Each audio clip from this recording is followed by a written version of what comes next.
ॐ श्रीदुर्गायै नमः। अथ श्रीदुर्गासप्तशती प्रथमोऽध्यायः। विनियोगः। ॐ प्रथमचरित्रस्य ब्रह्मा ऋषिः, महाकाली देवता, गायत्री छन्दः, नन्दाशक्तिः, रक्तदन्तिका बीजम्, अग्निस्तत्त्वं, ऋग्वेदः स्वरूपं। श्रीमहाकाली प्रीत्यर्थे प्रथमचरित्रजपे विनियोगः। ध्यानम्। ॐ खड्गं चक्रगदेषु चापपरिघान्, शूलं भुशुण्डीं शिरः, शङ्खं सन्दधतिं करैस्त्रिनयनां, सर्वाङ्गभूषावृतां, नीलास्मद्युतिमास्य पाददशकां, सेवे महाकालिकां, यामस्तौस्त्वपिते हरौ कमलजो, हन्तुं मधुं कैटभम्। ॐ नमः चण्डिकायै। ॐ ऐं मार्कण्डेय उवाच। सावर्णी सूर्यतनयो यो मनुः कथ्यते स्नमः, निशामया तदुत्पत्तिं विस्तरात् गदतो मम, महामायानुभावेन यथा मन्वन्तराधिपः, स बभूव महाभागः सावर्णिस्तनयो रविः, स्वारोचिषेन्तरे पूर्वं चैत्रवंशसमुद्भवः, सुरथो नाम राजा भूत्समस्ते क्षितिमण्डले, तस्य पालयतः सम्यक् प्रजापुत्रानिवौरसान्, बभूवुः शत्रवो भूपाकुला विध्वंसिनस्तदा, तस्य तैरभवद्युद्धमतिप्रबलदण्डिनः, न्यूनैरपि शतैर्युद्धैः कोलाविध्वंसिभिर्जितः, ततः स्वपुरमायातो निजदेशाधिपोऽभवत्, आक्रान्तः स महाभागस्तैस्तदा प्रबलारिभिः, अमात्यैर्बलिभिर्दुष्टैः दुर्बलस्य दुरात्मभिः, कोशो बलं चापहृतं तत्रापि स्वपुरे ततः, ततो मृगयव्याजेन हृतस्वाम्या स भूपतिः, एकाकी हयमारुह्य जगाम गहनं वनं, स तत्रासममद्राचिद्विजवर्यस्य मेधसः, प्रशान्तस्वपदाकिरणं मुनिशिष्योपशोभितं, तत्सौ कश्चित् सकालं च मुनिना तेन सत्कृतः, इतश्चेतश्च विचरन् तस्मिन् मुनिवराश्रमे, सोचिन्तयत्तदा तत्र ममत्वाकृष्टचेतनः, मत्पूर्वैः पालितं पूर्वं मया हीनं पुरं हि तत्, मद्भृत्यैस्तरसद्भृत्यैः धर्मतः पाल्यते न वा, न जाने स प्रधानो मे शूरहस्ति सदा मदः, मम वैरी वशं यातः कान् भोगानुपलप्स्यते, हेममानुगता नित्यं प्रसादाधनभोजनैः,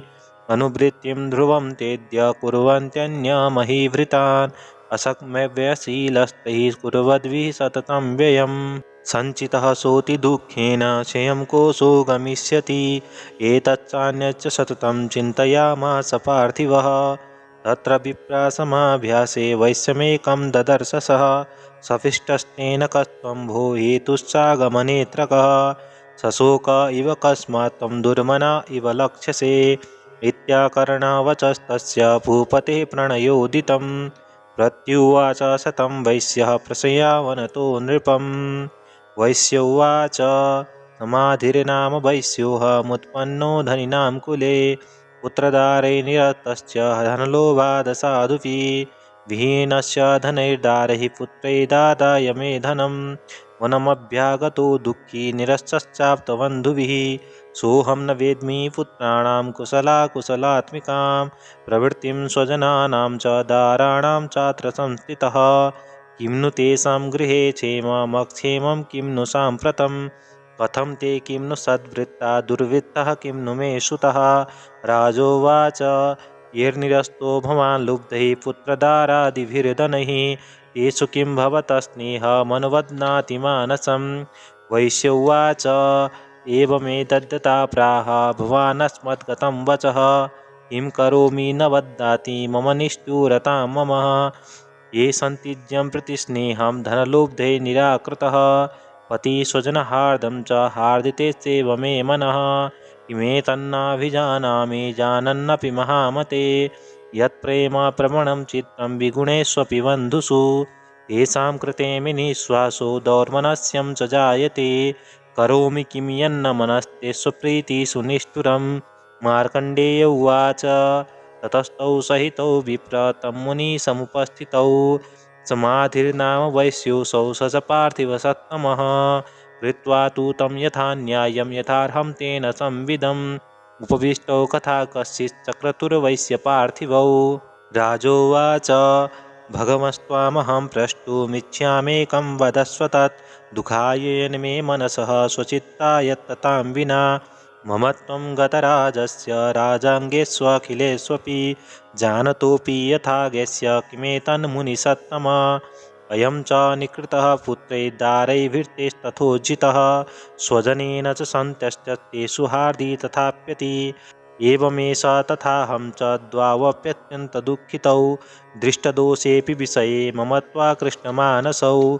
तत्किमेतन्महाभाग यन्मोहो ज्ञानिनोरपि ममास्य च भवत्येषा विवेकादंशमूढता। ऋषिरुवाच ज्ञानमस्ति समस्तस्य जन्तुर्विषयगोचरे विषयश्च महाभाग याति चैवं पृथक् पृथक् दिवान्धः प्राणिनः केचित् रात्रावन्धास्तथा परे केचिद्दिवा तथा रात्रौ प्राणिनस्तुल्यदृष्टयः ज्ञानिनो मनुजः सत्यं किन्तु तेन हि केवलं यतो हि ज्ञानिनः सर्वे पशुपक्षिमृगादयः ज्ञानं च तन्मनुष्याणां यत्तेषां मृगपक्षिणां मनुष्याणां च यत्तेषां तुल्यमन्यत् तथोभयो ज्ञानेऽपि सति पश्येतां पतङ्गञ्च वचंसुषु कर्णमोक्षान्धृतान् मोहा पीड्यमानानपि क्षुधा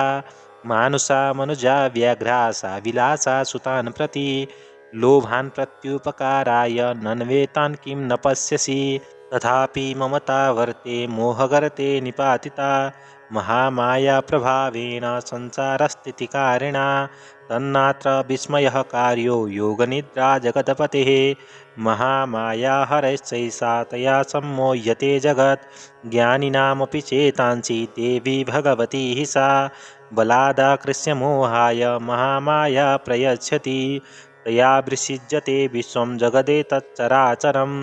सैषा प्रसन्ना वरदा नृणां भवति मुक्तये सा विद्या परमा मुक्तिर्हेतुभूता सनातनी संसारबन्धहेतुश्च सैव सर्वेश्वरेश्वरी। राजोवाच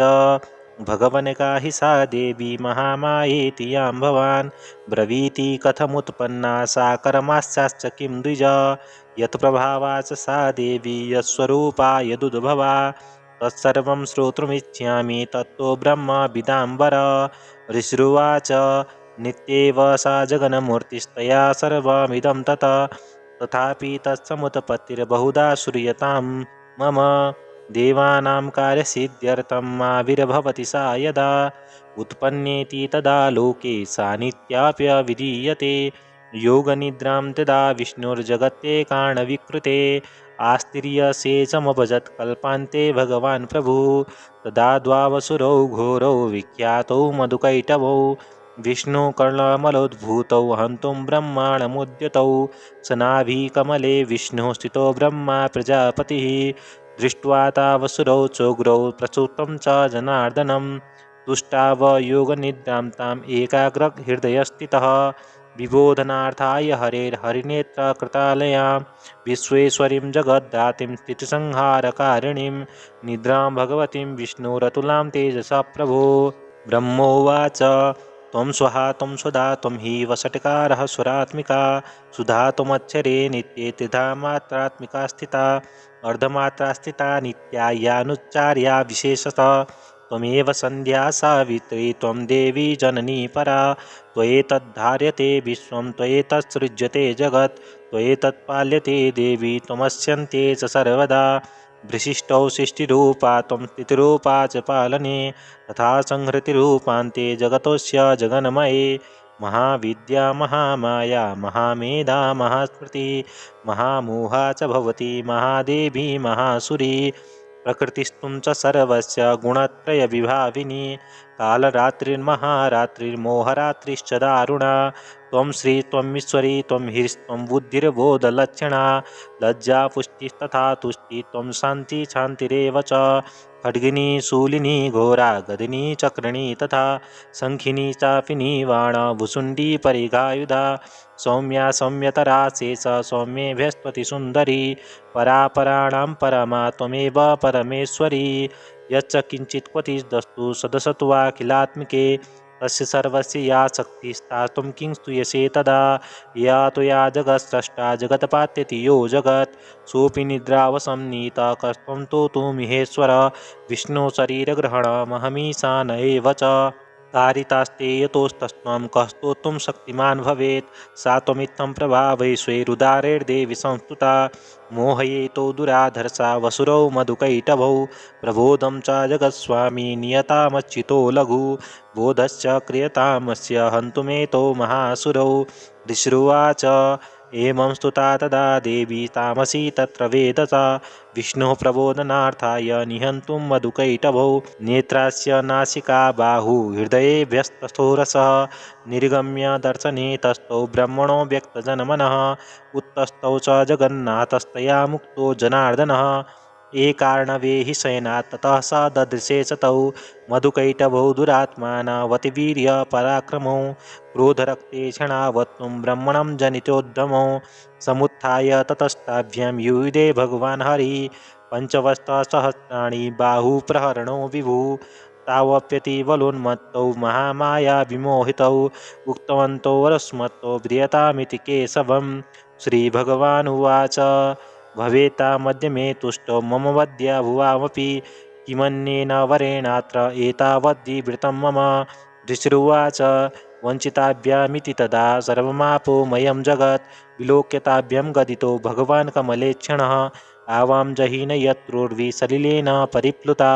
ऋषिरुवाच तथेत्युक्त्वा भगवता शङ्खचक्रगदाभृता कृत्वा चक्रेण वै छिन्ने जगने शिरसि तयोः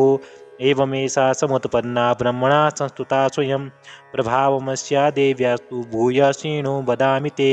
ऐं ॐ जय जय श्री मार्कण्डेय पुराणे सावर्णिके मन्वन्तरे देवी महात्म्ये मधुकैटभ नाम प्रथमो पुष्पः देव्यार्पणमस्तु देव्यै नमः।